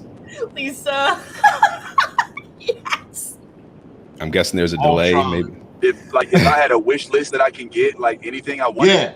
anything in Marvel because of this multiverse. Yo, what's going on? We can't see you, but we can hear you. We can hear you. We can hear you. Oh. We know what you look like, so we can hear you. It's weird that you can't see me, but okay. I'm in the void. There you I'm go. playing the role There of you are. Goliath right now. Is We got you. hey, it's me. I'm back. If I could be anything, sorry, I gotta be vertical for a little bit. It's fine. But if I could do anything, I know if you could, if Marvel, what? yeah, what you want to see from the multiverse, like top of your wish list, what's at the top of it? Oh, I mean, come on, man. You Viewing already wish know, list. man. I'm a big Spider-Man freak. I'm a Spider-Man freak, so I would want to They're see coming in Spider-Man. December. You know, Yeah, that's too long. yeah, I know that. I'd want to see all the Spider-Man. I mean, I don't know if this is answering the question, but I want to see You Tony, answer it. Andrew, and Tom. Yep, Tommy, Andrew, That's- and Tom. Battle the Sinister Six. I want to see Morpheus. I want to see Blade. I want every Blade! Oh my Spider-Man God! reverted to come on out, and let's all just go ahead and get everything out in the open. That would be my request for the Yo. ignore it. Oh. Okay. But again, at the same time, man, if you watch the What If, like some of that stuff that was happening, you know what I'm saying? Yeah, yeah. The What If trailer, we saw the Guardians of the Galaxy replace the Avengers as like the heroes of the New York phenomenon and other stuff like that. So I think they already tapped into that. But I mean, just Phase 4, it just boils down to two words, man: multiverse. Phase 4 is all multiverse centric. So. What did y'all say? Did I miss? What did Yas say? Yas said she wanted to see that. She just wanted to make sure that all words lined up with the birds. Yes, Yas said she wanted. You know that because if I'm reading my subtitles and the shit don't match up with what I'm reading, I'm gonna be pissed. First of all, you know that. No, Yas said she wanted more D. Russo in the MCU. I want to see more Russo in there. Because like, no lie, I've been ever since Russo would let us know that he was gonna be on there. I've been watching his Facebook stories, and he just was doing another shooting for something, and he got his own trailer. So we might be seeing Russo soon. I'm watching and I'm waiting. Don't you worry. But Lisa had me dying. She's a true fan. She knows I want to see more Ultron. 100p. Yo, well, D. Russo did. One thing Russo does really well is he's cryptic, and he'll tell me things or us things without telling us things. Like, so I hit him up and I told him about us being at MegaCon. And, he lives in Atlanta. So I was like, maybe you can come down. We're going to be doing a panel. And he's like, there's no way I'm doing it. Still, the world is at 50% vaccination. I'm not jumping out because, me as a cisgender white male, I was like, all right. So, but he was like, but then he was like, but when I come on next time, you're going to be very happy. He's like, I got some stuff that I can't tell you about, but you're going to be very happy about what's coming next. And I was like, okay. Yeah, his predictions might come count on him knowing. Yeah, every time D. Russo says we're going to be real happy, we're really happy. Yeah. And he was 100% right. He was like, first of all, he's like, yo, Falcon and Winter Soldier has the biggest budget, blah, blah, blah, put us down. And sure enough, it delivered. And then he's like, but I don't think y'all are ready for Loki. Yeah. He was right. He was so fucking right. I was not at all. Let me see if I can do this. Hey, well, now that we're a week removed from Black Widow and we gave people time to watch and stuff like that, we can talk about what is coming from Black Widow. And so for those of you who haven't seen it at this point, it's been over a week, so this is on you now. It's not on me. We're about to spoil anything that happened in Black Widow. The end credit scene specifically with Valentina showing up and setting. She's not the power broker, is she? Or, no, she's not the power broker. So no, I'm sorry. She's a puppet. So, that was other Carter. That was the Carter girl. Contessa. Now one of her aliases in the comic days was Madam Hydra. So that could be something that's coming into play. So just keep that in your cap and hold on to that. But what she did, she showed up and she went up to Yelena and was like, "Hey, this dude killed your sister. Maybe you want to get some revenge on him." And it was Hawkeye. So we've got this Hawkeye series coming up. We know that it's going to be the introduction of Kate Bishop into the MCU. We know that Kate Bishop is one of the Young Avengers teammates. Along with Speed and Wiccan, along with Patriot. So we know that's happening. Another thing that we didn't touch on. Sylvie too. Sylvie, yep. Sylvie as the Enchantress is there, but Sylvie, I'm sure, will be a Young Avenger at some point. We need hold on. See, because y'all just noticed what Tyrone just did right there. Yeah, I mean, like you called her the Enchantress, but ain't nobody else called her the Enchantress. You know what I'm saying? Like, you just pull this over here. You always do shit like that. Yeah, I mean, and ain't nobody did that. Yeah, I mean, like we still know. And she lady, oh man. Hey, I'm sorry, I fibbed. I fibbed a little bit because I said Ty wasn't going to be here today, and here he is. You know what was so funny about that? So you know how like when Ty's going off on a tangent, that vein, like that one I got right now popping. You see that that one on his forehead, it'd be popping. When you did that, your neck once popped, bro. That's that good acting. That's that real deep acting. Comes from inside your body. We need to see more of Captain Marvel. Yeah, well, we will see more of Captain Marvel. We have the Marvels coming up. We have Miss Marvel coming up. You have to see. Yes. And here's one thing about this kind of Young Avengers turn that they're taking is that Kang was a big villain for the Young Avengers. Oh yeah. Yeah. So the connection between Kang, Sylvie, the Young Avengers, Yelena. I mean, the connections are already starting to form. We haven't even really gotten into it yet, and they're already starting to form. Gracious, man. What's up, They're Vince? dropping all these bombs, and we're just I can't wait for what's coming next. Yay!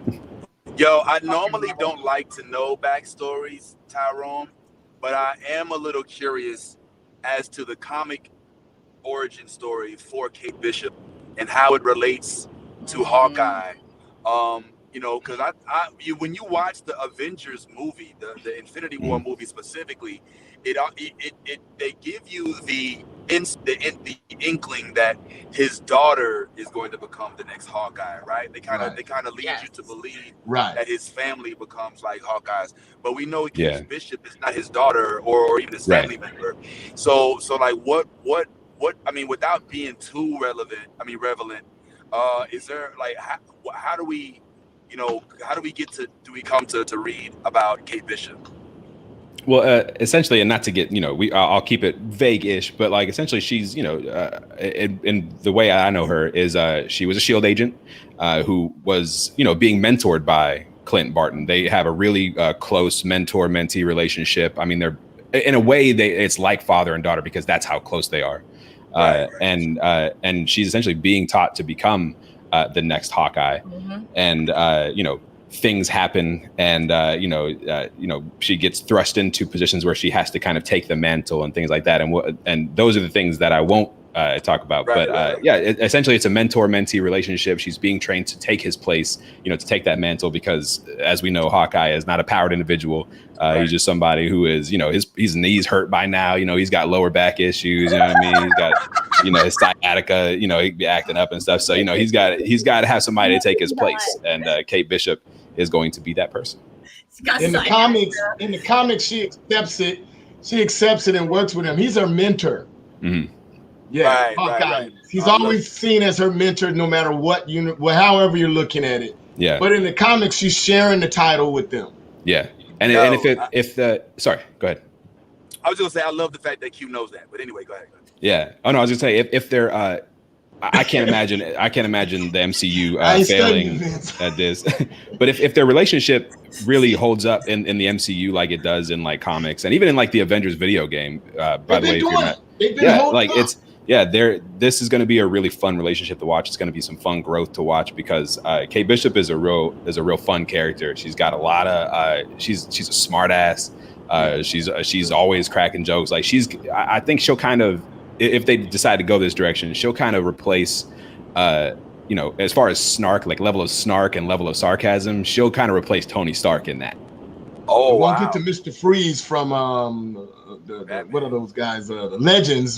He's Snark. Oh, the Legends of Tomorrow. Yeah. Oh yeah, Snark. You talk about Mr. Cold, Mr. Freeze, Freeze, Cold, whatever he's called. Captain Cold. Captain Cold. Captain Cold. I kind of agree with Minnie on his comment that he just posted. I totally agree. We need some Latino superheroes like the Pup. Okay, Yo, Wonder Woman. Technically. I'm sorry. Blue Beetle. What? What'd you say? Blue Beetle is coming out, right? Blue Beetle. Blue Beetle. Blue. What's it? What the Beetle? There's a Latin comic book hero. I think his name is Blue Beetle. They have a movie for him coming out, and of course I don't know if this is actually the case, but we know that one of the next shows that's going to be dropping is Moon Knight, and Oscar Isaacs is playing. That's true. That's true. You're right. Which movie is this? I don't know whether or not. Moon Knight. This is a Disney Plus series. It's actually going to be one of the next Marvel shows. And they're about to get into a whole bunch of shows where they're going to introduce characters. If you notice, our Disney Plus Marvel shows have been more centered around characters that we've known from the MCU. But now they're about to start with Kamala Khan, and with Moon Knight. We're going to start learning about some of these characters that have not necessarily been in the MCU. So we're going to get back to the origin stories. But my thing is, have y'all noticed that there's either it's a theme, and it's not even like theatrical, it's in the comics as well, but there is a rise of feminism in these Marvel comics that is like certainly prominent. I mean, I'm going to go ahead and speak from a comic book standpoint. Sure. And we know that the Thor, even in Love and Thunder, it's been teased that Thor is going to be a woman going forward. Iron Man becomes Ironheart in Riri Williams. She's going to take the mantle of Iron Man. She's going to be a black girl. We've got Lady Loki, right? Who just now, or Sylvie or Enchantress or whatever you want to call her. We've got, the Marvels, which is 3 different women superheroes of 3 different sets. If you're including Monica Rambeau, Dana. She-Hulk. I mean, there is a rise of femininity, and these aren't characters that they made up out the blue so that they can fit with the with the times of Me Too and all that other stuff. Like, these characters have existed all this time. And all the time. They may be coming out at a time where it's opportune, but it still fits. You know what I'm saying? So, and even with the Loki series that we just saw, freaking Sylvie stole the show. Like, after she was introduced, it was all about Sylvie. I mean, and Loki. So, I love that Marvel is forward thinking enough to do this. You're not going to see that from DC, Right. And I just figured out, Yeah, well, and in a way too, like the way that they do it is not to say, hey guys, like here's a woman movie or anything like that. They don't do it in a way to pander or to pacify. They do it in a way to highlight and to celebrate. You know what I mean? So when you do see these powerful women show up on screen, like when you see the Dora Milaje show up, you're like, they're not like, here's some fan service. Don't touch her. Yeah, like exactly. So they're like, hey, like you don't trust me, you don't want to mess with these people. Like they will kill you. Like this is like, do not do this to yourself. You know what I mean? Like so. About a chick, it was about a killer. Right. Yeah. And so it's a way to say that that women aren't ancillary characters, they're not secondary characters. Like women are a lot of the times running the show. I mean, even if you look back to like old stuff, like you look back to like the old X-Men cartoon stuff, like they called Cyclops leader all the time. But really, it was Storm running that show. Storm was running that show. And whenever they needed to get out of a bind, as long as it wasn't in a small closet or something like that, because she was claustrophobic. But like, whenever you never need to get out of a bind, Storm was out there saving everybody. You know what I mean? And she was the leader of the team. And I hope that continues because one day in the MCU we will see an MCU Storm, and I cannot wait for that day. I'm super excited, and I know and. this shows me that they're going to give her the respect that they deserve that she never got in the movies. Really, Storm never got any respect in. I mean, when we think of MCU, who came to save everybody? Captain Marvel. Oh yeah, yep, it is Captain true. Marvel came and was just like, yeah, so let me go help you out. On that note, who runs the world? Girls. All right, yeah. You can't now. If you're gonna start it, you got to finish it. Just kidding. Don't do that. Nah, yo, but I mean that just speaks for itself, man. I'm geeked up about the fact that they're doing that, but I'm a little more excited than other for the Wakandan series that I heard is going to star Okoye. You know what I'm saying?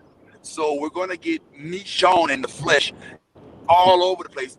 Best character, I would say, if it's her and Ayo at the same time, like that's like Black Girl Magic overload. You know what I'm saying? And that carries the whole thing. So I think that they're smart. And also, I don't know if y'all seen the headlines, but Ryan Coogler and the Black Panther 2 cast officially started shooting a week or two ago. So, and in his headline, he put a quote out for the press that said, "We're going to do Chad proud," and also understand that Chad, he actually did his own voice in the What If series. Yeah, it'll be his last official MCU appearance. Yeah, so I mean that's something to look forward to, and I'm kind of geeked up about that. But I'm just confused as to whether or not, because right now, I don't know if they're filming. If y'all seen the I don't know, the trailer or the teaser for Wakanda, right? For Wakanda Forever, which is I think supposed to be the title of Black Panther 2. But isn't there also supposed to be a Disney series? I'm confused. Is there a Disney series and the movie coming out? So the Disney series is basically about like Wakanda, all of the different cultures and like different tribes that are inside of that one country in Africa, basically. And it's gonna like kind of like show their unity in that country, you know what I'm saying, and how, you know what I'm saying, like the Black Panther basically like helped unify them, and you know what I'm saying, like all that good jazz. So that's what that series is going to be about. Then the movie is going to be something completely different. That's going to be about Wakanda Forever, you know, Black Panther's legacy and how it continues, and you know how it's going to just like carry on from there. And that can I just make a prediction? Please do. Real quick prediction for Wakanda Forever. Get it. We will absolutely 100% see Killmonger again. He will have a leading role in this movie, and dare I say, may even have a change of heart character, and we may find Killmonger as actually a benevolent force of good, quote unquote, if we're going to use those same monikers, on the side of Wakanda going forward, after his character develops into a more mature, a more accepting version of himself. What say you? I could agree with that. Okay.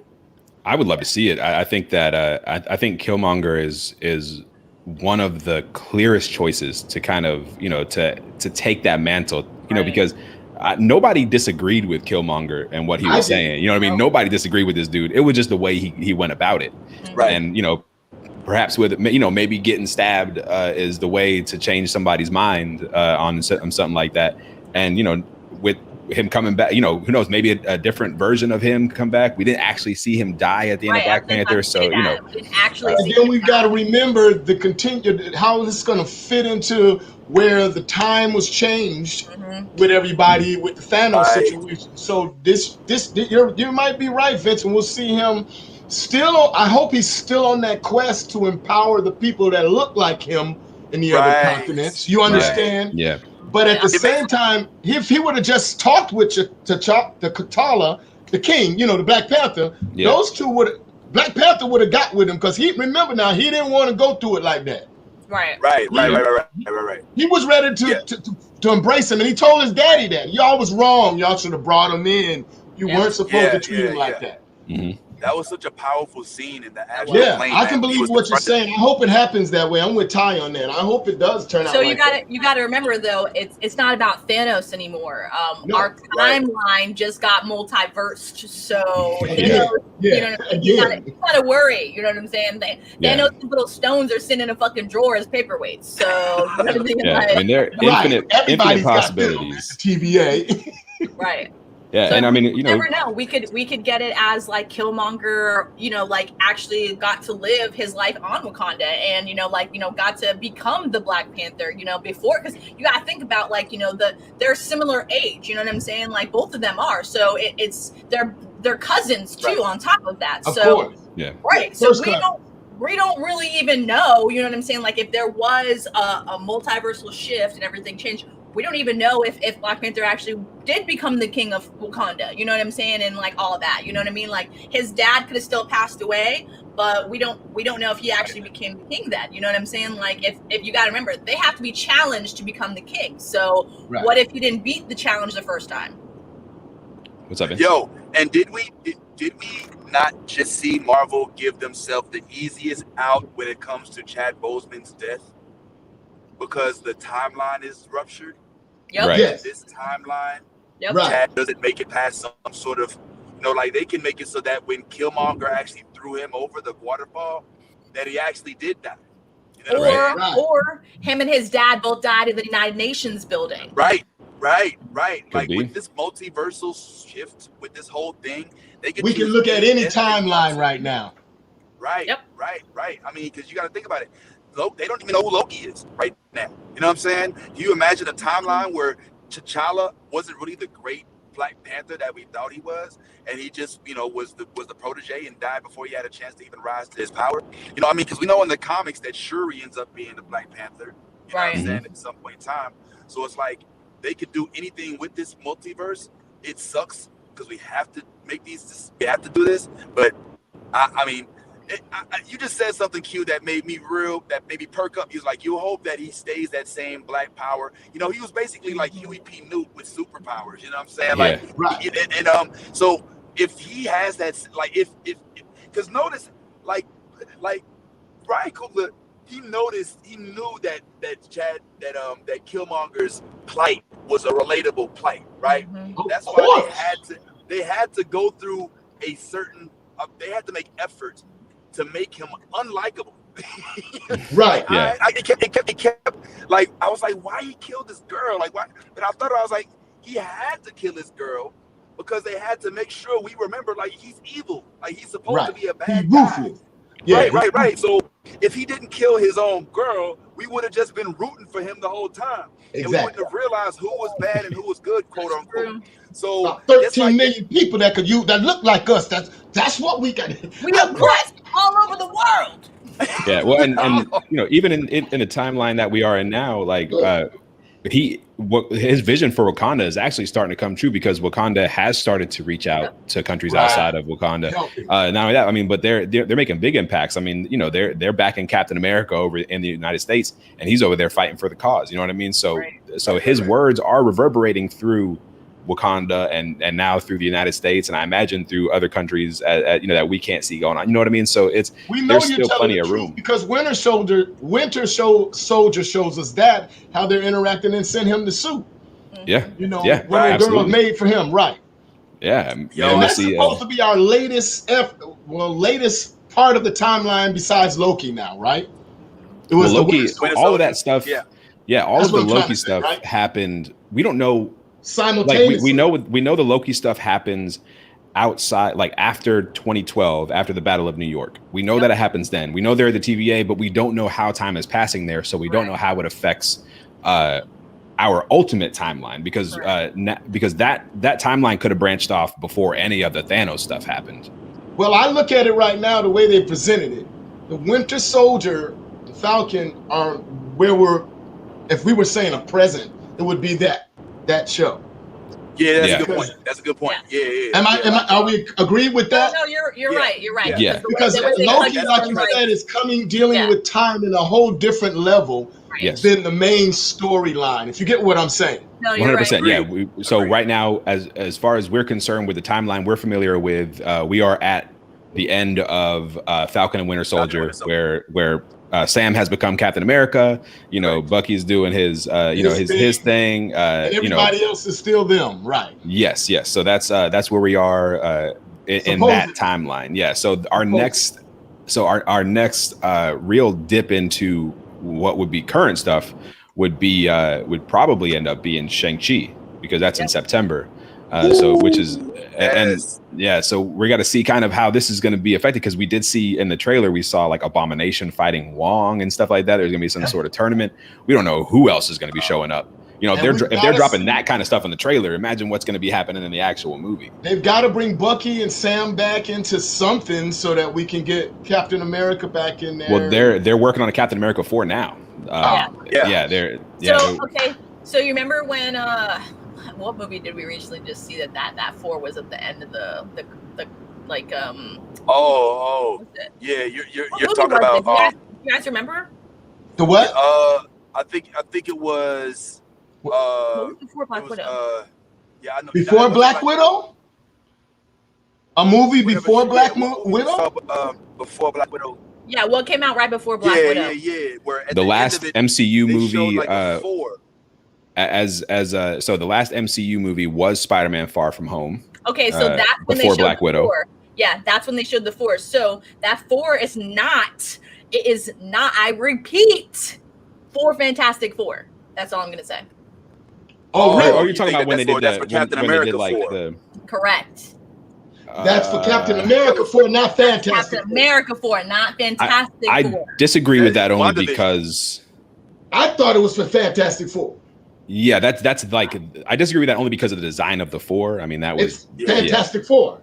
Yeah, and that was in like Lisa was saying here, that was in the trailer, like kind of a teaser trailer for all of the new stuff coming up. They didn't have an actual title for Fantastic Four yet, because we don't have a title for it, but that was more like a tease of yes, it is coming. So I don't think that was what it was for, though, because they don't even have a cast or like anything of that, like, you know what I'm saying, going yet. And if they were in the works of it, then they would. That's what I'm saying. Like Fantastic Four or Captain America 4, we have a new Captain America. We have Zemo for, you know what I'm saying, for we basically have everything we need to set up the movie already. So that's why I'm like going towards it's not but it would be not for Fantastic Four, because we have not seen anything related to that's what it's for. We have everything that we need for Captain America. But my question would be, why would they use just the number 4 to tease Captain America 4? Because it's Captain 4. Because with no nod to Captain America or Falcon or Winter Soldier or anything to do with Captain America, and use the 4 the way it's designed on the Fantastic Four uniform. I think that's what I'm saying. They only gave us a 4. They didn't give us the rest of the stuff with it, so that 4 could be altered. You got to remember, they just gave us a real quick flash, something really quickly. It's Marvel. Marvel likes to send us in one direction and get us thinking about shit, and then when we look at it, it's in the other fucking way. So I'm just letting you know that's my theory.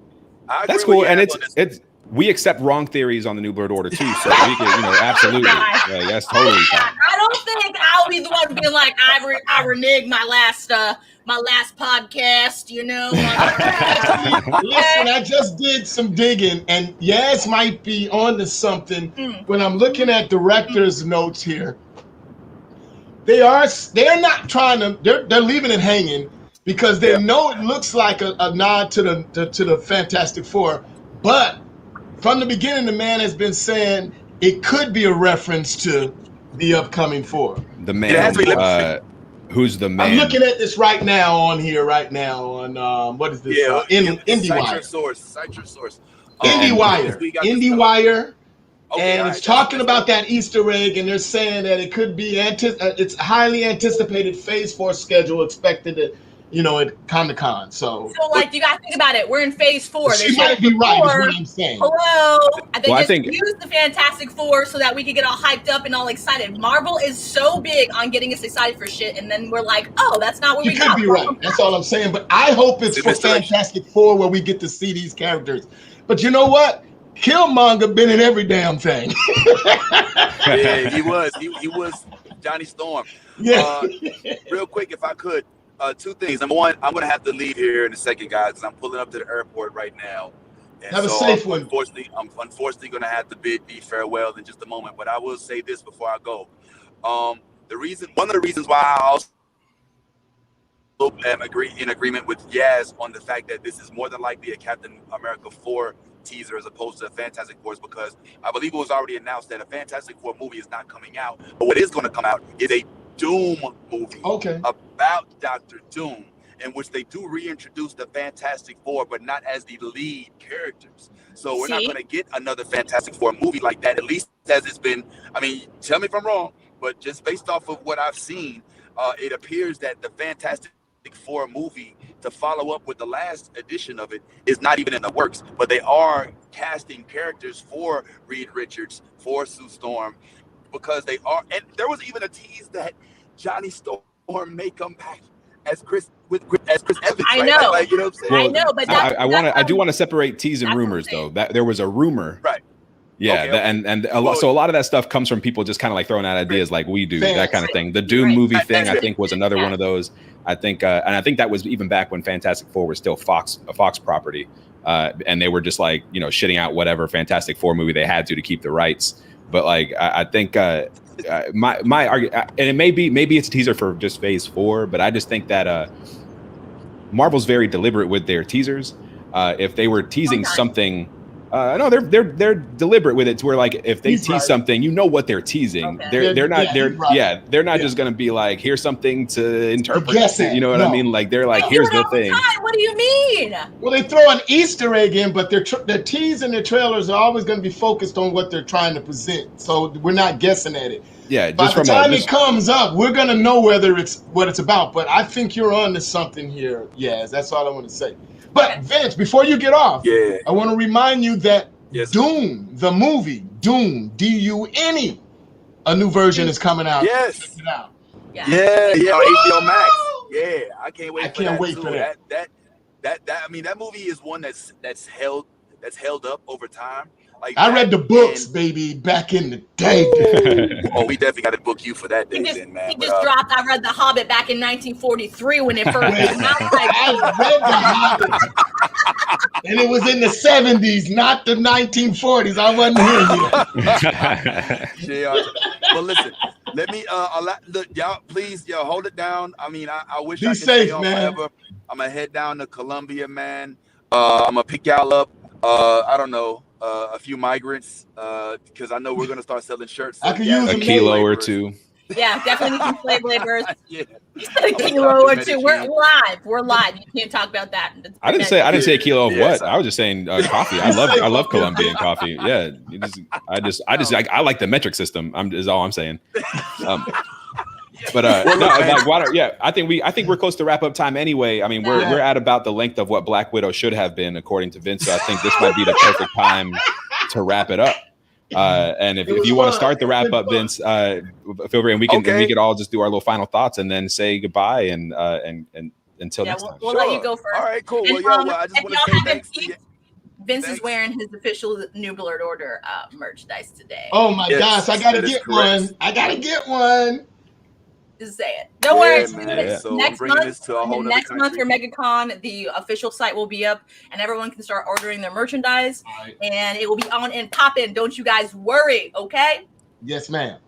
Yeah, it's got a special delivery, and we will be bringing that to MegaCon, in which we will be enriching the world with new Blerd merch, and and it was change everything. But just want to real quick, I guess since we're so fine. Oh wow, that's it. $36 a day. I mean, oh shoot, we're still on the air. $36 for $36 a day. Yaz will make you a t-shirt a month. Let's go get a little steep. No, that's the parking amount. Yeah. Oh no, it's rough. 40 times 2 weeks. Now, do you have anything? All right. Well, while Vince figures, I'm gonna go. I don't know if you want to give us Q. Do you have anything before Vince gives us the let go and the sign off? No, I enjoyed it. I had fun with all of y'all. Thanks for having me on the show, guys. Thank you for coming, man. Thank you for being here. Of course. man. And thanks for jumping on, even though you're so busy. Yaz, thank you for doing your thing. And I just want to really quick just big up my man Tyrone, man, because like for real, like we wouldn't have been able to have this show today, with me driving and all of that if Tyrone would. And he like legit took the tutorial so quick, and I mean he's running this like he's been doing it all his life, yo. So appreciate that, man. I think we found a new side job for you. But yeah, man, that's pretty much all it is. Let me see if I can pull this up. Oh, hey, all right, I gotta just be safe. Right, yeah, you drive. You be safe. Make sure y'all always do what you do, and let the geek flag fly. And you know what? Captain America. I can't. I'm trying to park and find stuff on the screen. I think I can do it. All right, y'all. Oh my God, please don't. What, man, damn this. Remember, hey, Yas deals with car accident patients. Please don't. Okay, well, make sure you guys enjoy what you do in life. And as I always say, let the geek flag fly. And here is a clip that you've seen over and over. Hopefully it's the right one. Bye. Fighter 2, I just really hate Zangief, only Ken and Ra 2. I find it hard to be Blanca, keep a wee ninja hanging and the uncle album banging. If you negative in energy, then stay out the vicinity. Yeah, them niggas over there. Yeah, now look at what I wear.